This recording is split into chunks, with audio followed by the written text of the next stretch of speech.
इस थर्मोडायनेमिक्स की जब हम स्टडी कर रहे हैं तो इसके कुछ रूल्स हैं, कुछ लॉ हैं जो थर्मोडायनेमिक सिस्टम्स पर एप्लीकेबल होते हैं।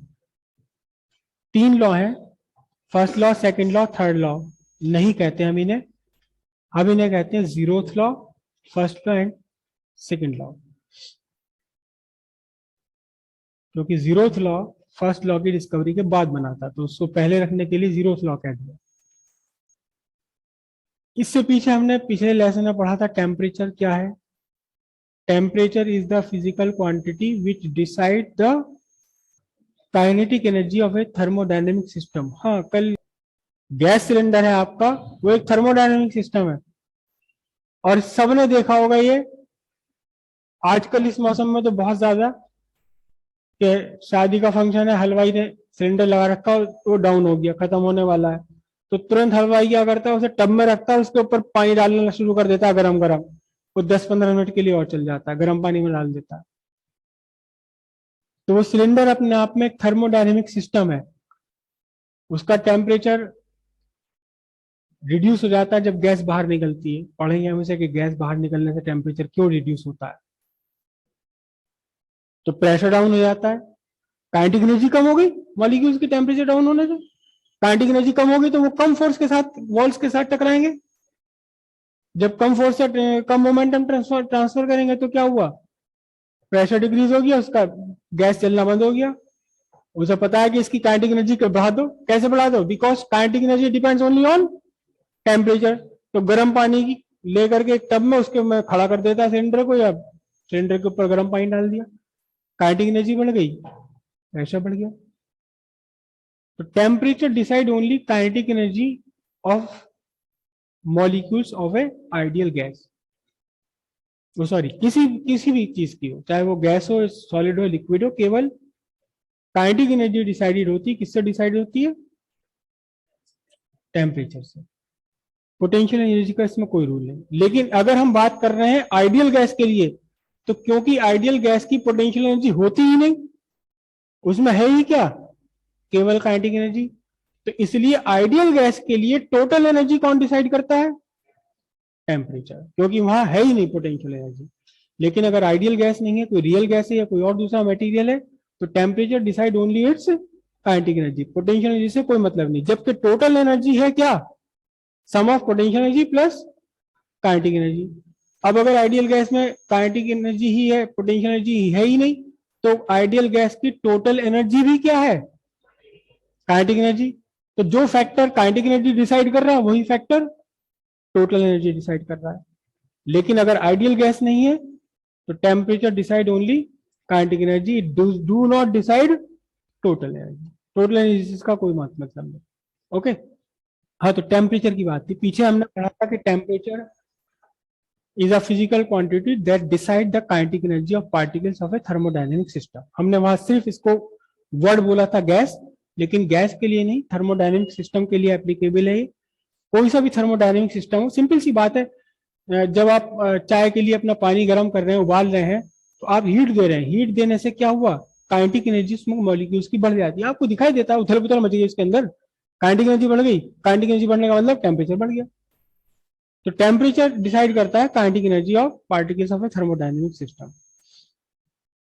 लेकिन टेम्परेचर का एक डेफिनेशन और है, एक डेफिनेशन और है। क्या है, ध्यान रखना, टेम्परेचर की बेसिक डेफिनेशन यही है। क्या, temperature is the physical quantity that decide the kinetic energy of particles of A thermodynamic system. लेकिन टेम्परेचर एक फिजिकल क्वांटिटी और भी है, एक तरह से और डिफाइन किया जा सकता है टेम्परेचर को। मेरे पास एक बॉडी ये है, एक बॉडी ये है, मैंने दोनों को कांटेक्ट में लाकर रखा,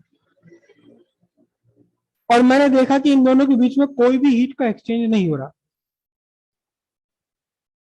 हो सकता है इनके हीट कंटेंट बहुत ज्यादा हो।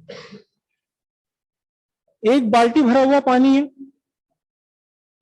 एक बाल्टी भरा हुआ पानी है 0 डिग्री सेल्सियस पर, इसमें आपने बर्फ का टुकड़ा डाल दिया, there is no exchange of heat between the ice piece and the water. जबकि बर्फ का तो बहुत छोटा सा टुकड़ा है, फिर भी कोई एक्सचेंज नहीं हो रहा। तो आपने एक बॉडी एक बॉडी को, एक थर्मोडायनेमिक सिस्टम, बॉडी नहीं, हम पूरा सिस्टम की बात करेंगे, थर्मोडायनेमिक सिस्टम दूसरे थर्मोडायनेमिक सिस्टम के साथ में आपने कांटेक्ट में रखा, पता चला कि यहां हीट का कोई एक्सचेंज नहीं हो रहा, नो एक्सचेंज ऑफ हीट। फिर आपने क्या काम किया कि आपने देखा कि थर्मोडायनेमिक सिस्टम ये है, इसे आपने अनदर थर्मोडायनेमिक सिस्टम सी के बीच में, सी के कांटेक्ट में आपने ला दिया, तो आपने देखा क्या, आपने देखा there is exchange of heat, heat का एक्सचेंज हो रहा है इनके दोनों के बीच में। तो इन दोनों के बीच में हीट का एक्सचेंज क्यों नहीं हो रहा होगा? मैंने अपने एक हाथ दूसरे हाथ पर ऐसे लगा दिया, एक हाथ दूसरे लगा दिया, मेरे दोनों इन हाथों के बीच में हीट ना तो इससे इसमें जा रही, ना लेफ्ट हैंड से राइट हैंड में, ना राइट हैंड से लेफ्ट हैंड में। लेकिन मैंने अपने इस हाथ को यहां लगाया इस बॉडी पे, तो मुझे ठंडापन लग रहा है, इसका मतलब मेरी हीट मेरी बॉडी से निकल करके इसमें जा रही है। रीजन टेम्परेचर का डिफरेंस है, मेरे बॉडी का टेम्परेचर 37 है, ये लेकिन ये 37 पर नहीं है, ये तो शायद 20 पे भी नहीं है, इससे भी कम है। तो दो थर्मोडायनेमिक सिस्टम्स को आपने एक दूसरे के साथ कांटेक्ट में रखा, दोनों के बीच में हीट का एक्सचेंज होगा या नहीं होगा, ये कौन डिसाइड करेगा? देयर टेम्परेचर, दोनों का टेम्परेचर डिसाइड करेगा इस बात को कि दोनों के बीच में हीट का एक्सचेंज होना है या नहीं होना। अगर हीट का एक्सचेंज नहीं होना तो दोनों एक दूसरे के साथ कैसे हैं?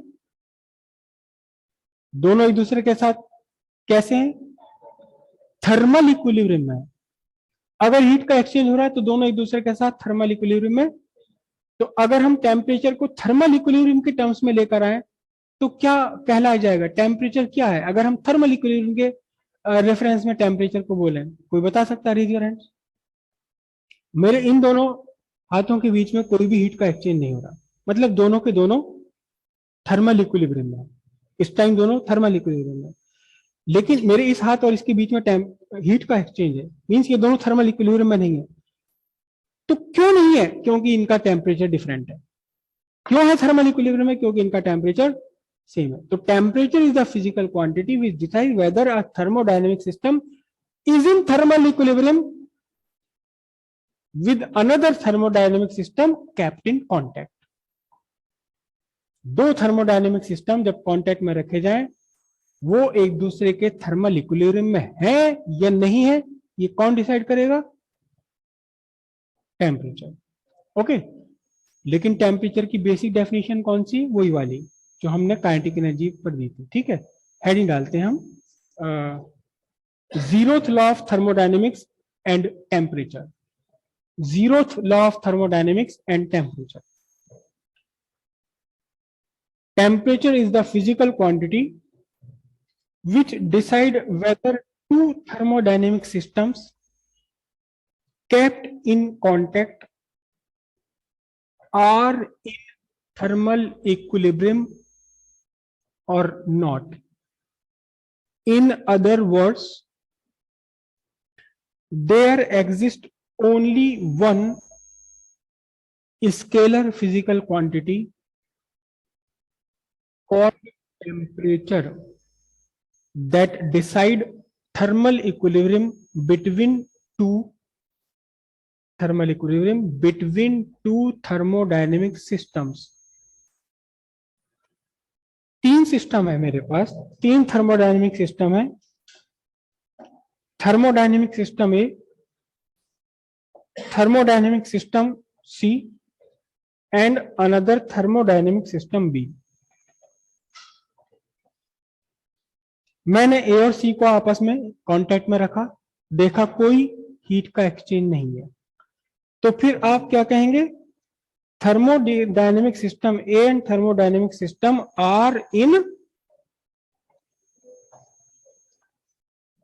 Thermal equilibrium. फिर दूसरा मेरे पास थर्मोडायनेमिक सिस्टम था बी, मैंने इस थर्मोडायनेमिक सिस्टम बी को थर्मोडायनेमिक सिस्टम सी के साथ कांटेक्ट में रखा, मैंने देखा कि सी और बी के बीच भी कोई हीट का एक्सचेंज नहीं है। जैसे ए और सी के बीच में हीट का कोई एक्सचेंज नहीं था, ऐसे बी और सी के बीच भी हीट का कोई एक्सचेंज नहीं है। तो हम क्या कहेंगे कि B and C are in thermal equilibrium. B और सी थर्मल इक्विलिब्रियम में एक दूसरे के साथ में। Thermodynamic system A thermodynamic system C के साथ थर्मल इक्विलिब्रियम में है। Thermodynamic system B thermodynamic system C के साथ में थर्मल इक्विलिब्रियम में। अब इसको देखो लैंग्वेज में कैसे बोला जाएगा। Two thermodynamic systems are separately in thermal equilibrium with a third thermodynamic system. Two thermodynamic systems are independently, separately in thermal equilibrium with a third thermodynamic system. तो आप क्या कह सकते हैं ए और बी के थर्मोडायनेमिक स्टेट्स के बारे में आप क्या कह सकते हैं? ए और बी के थर्मोडायनेमिक स्टेट के बारे में आप क्या कह सकते हैं बताइए। तो सीधी सीधी बात है ना कि thermodynamic system A is also in thermal equilibrium with thermodynamic system B. ये भी इसके साथ में कैसा है? थर्मल इक्विलिब्रियम में हो जाएगा। If two thermodynamic systems A and B are separately in thermal equilibrium with another thermodynamic system C, then the thermodynamic systems A and B are also in thermal equilibrium with each other. Simple सी वो कहानी है, कोई मुश्किल तो है नहीं इसमें समझना। बस यही लॉ कहलाता है zeroth law of thermodynamics. Thermal equilibrium पर डिपेंडेंट है। अगर दो थर्मोडायनेमिक सिस्टम सेपरेटली इंडिपेंडेंटली तीसरे थर्मोडायनेमिक सिस्टम के साथ थर्मल इक्विलिब्रियम में है, तो ये दो थर्मोडायनेमिक सिस्टम भी आपस में एक दूसरे के साथ नेसेसरीली थर्मल इक्विलिब्रियम में ही रहेंगे। मतलब अगर ए और सी का टेम्परेचर एक जैसा है, बी और सी का टेम्परेचर एक जैसा है, तो नेसेसरीली ए और बी का टेम्परेचर भी एक जैसा ही है, राइट। तो ये थर्मोडायनेमिक्स का जीरोथ लॉ हुआ। लिखते हैं इसे हम। If two thermodynamic systems A and B are separately in thermal equilibrium with another thermodynamic system C,